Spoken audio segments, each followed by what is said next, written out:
Let's head outside, collect some items from the garden for a craft project. I'm going to show you the dining room that I painted, and then we're also going to paint some urns. I'm heading out to one of the gardens to grab some of the wild bergamot, or also known as bee balm, and I'm going to be using some of this in my Thanksgiving tree next week, but I'm also going to show you a little craft project that I think I might have created. If it's already been done, don't burst my bubble, let me just keep thinking that. Anyway, I love coming out here and realizing that this part of the garden is actually the inside of what used to be a barn. But while I'm out here cutting the bee balm, I kind of get carried away and realize that I might as well keep trimming some of the phlox and bring the bee balm because I have a lot of gardens to work in. So I'm just going to hand cut everything down today because I'm finding plants that are tucked underneath that I didn't know they were there. But here's the bee balm that I'm going to be using. Some of it will be sprayed, and that's the little craft project I'm going to show you later.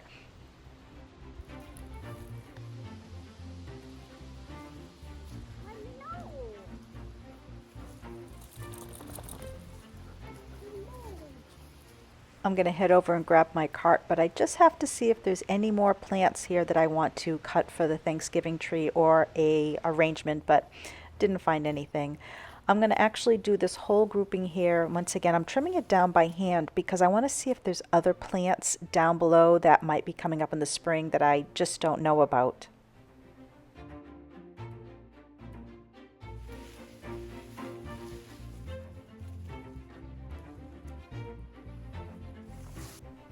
Now, as I work out here and I end up pulling the cart backwards, it's the first time I've really realized that we have a little hill here, but I just look at this as my exercise.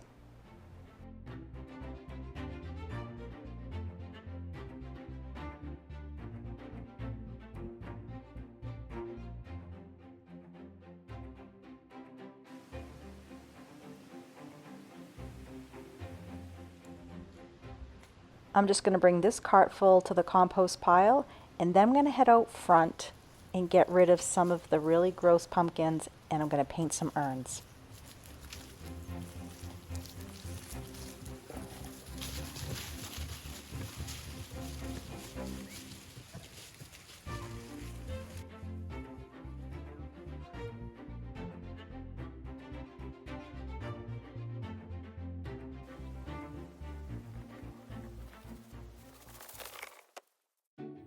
Now that my cart is empty, I'm going to grab the mushy pumpkins and some of the decorations that are still out front.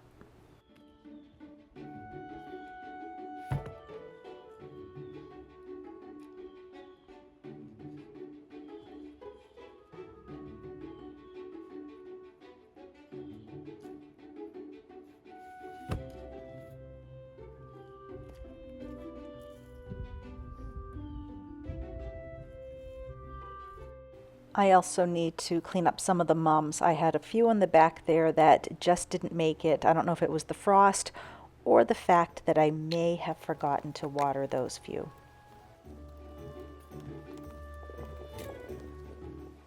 Now when I came out here, uh-oh, I know that look. I've got something on my mind. This can't be good.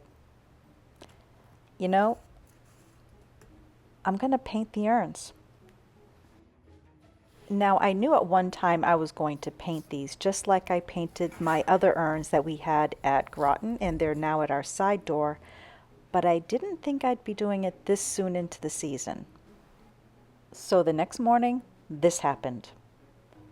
I grabbed some Krylon spray paint, I grabbed some black plastic that I'm going to put under the urns, I'm going to clean them up, and I'm going to paint them black.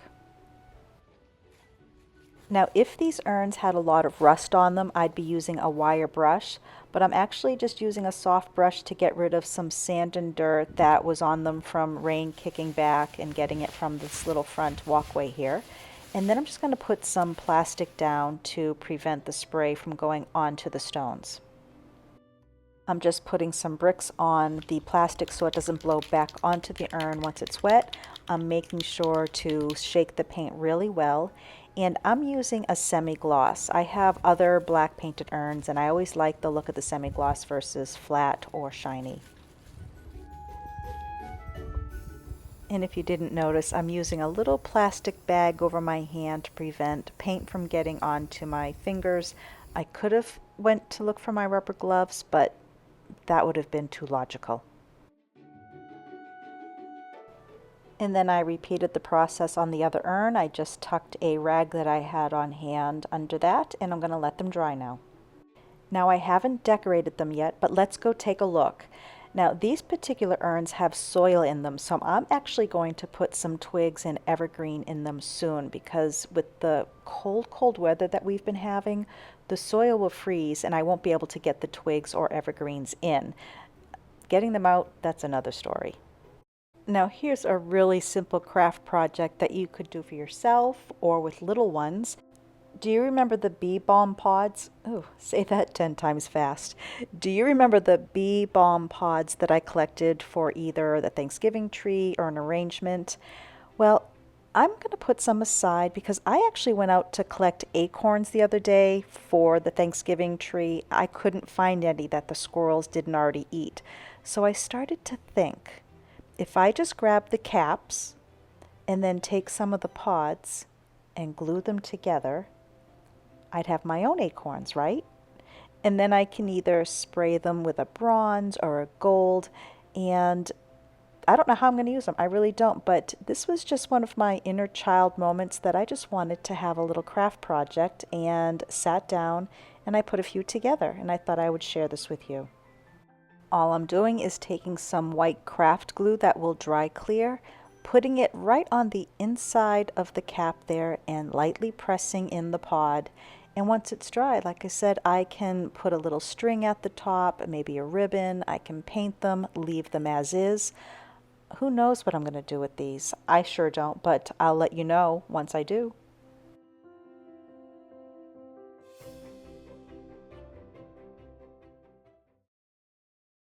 Well, I know I said I was going to wait a while before I painted anything, especially this red room, which I did like the color.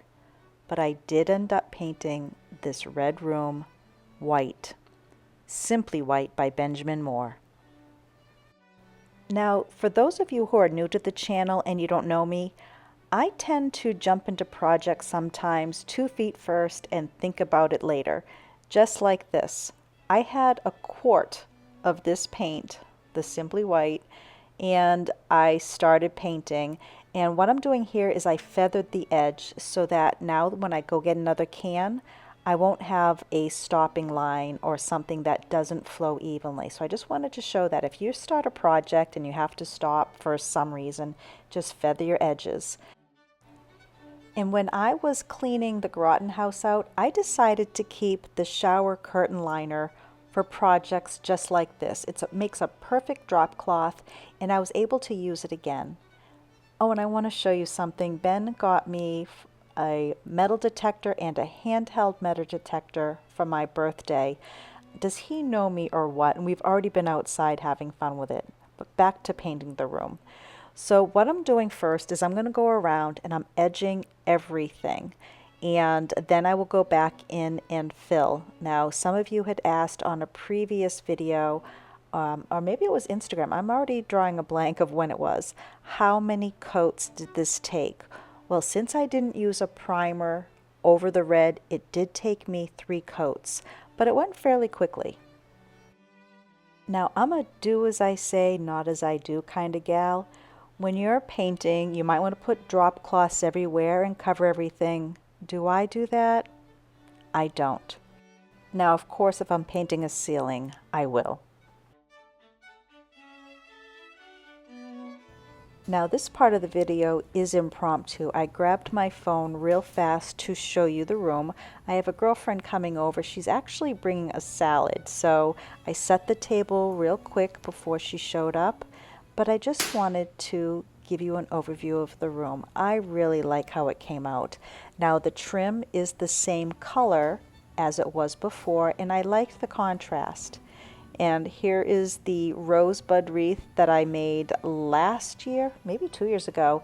That is getting a little worse for wear, so I might spray that bronze before it has to probably go away another year. Now, to go with my maritime theme in this room, I hung my Nantucket and Marblehead watercolor paintings by Davis Carroll. And these paintings are of two seaside towns, if you're not familiar with them. But they're also towns where my ancestors came from, going back to when it was still British America. And here is the quinoa salad that my girlfriend brought. She's going to share the recipe, and then I will be sharing it with you sometime in the future. Now, before you go, I want to give you a quick peek at the kitchen dining area. I finally got to rewire the chandelier light, and I'm going to show you how I did that. I think in the next video. I haven't edited it yet, so I'm hoping that it comes out okay. But I also want to show you these Christmas lights. Ben and I have been talking about the possibility of leaving lights in the window year-round, but I just didn't want to have all the wiring. So we did a little research, and we did find these battery-operated lights, and I wanted something that looked as real as possible. Now, this is not a heavy brass bottom, it is plastic. I want to let you know that right now. But these lights, they flicker, they can stay steady, I can make them light or dark, and they are remote control, and they also have timers. So I don't know how long the batteries will last. It does take 3 AAA batteries, so it does add up. But I'm hoping that with my controlling them, that they won't die that quickly. I'm going to give you a little demonstration. Now, they come with remote controls, and the remotes work on all of the candles. And there's times where I can point it and it will hit all of them at once. And I also want to mention that the color here, it's not a good representation. In person, they really have a nice glow, and you can make them flicker fast, slow, and since these are LED, the flicker even looks different on camera than it does in person. The flicker is not like what you're seeing here on film. It's a lot better.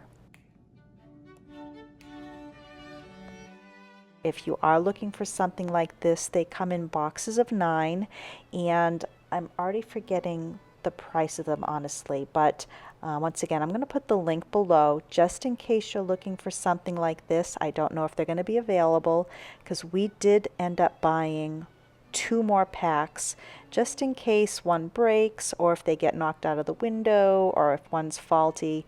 I really liked them enough to order more. Well, that's it for now. Next week we're going to cover a few more things. I think it's going to be the light that I rewire. I have a new stove or a new oven being delivered because my other one had an internal fire. More on that. And a couple more projects around the home. But for now, I want to thank you for watching New England Fine Living at Sugarwood, and I hope to see you next week. Bye now.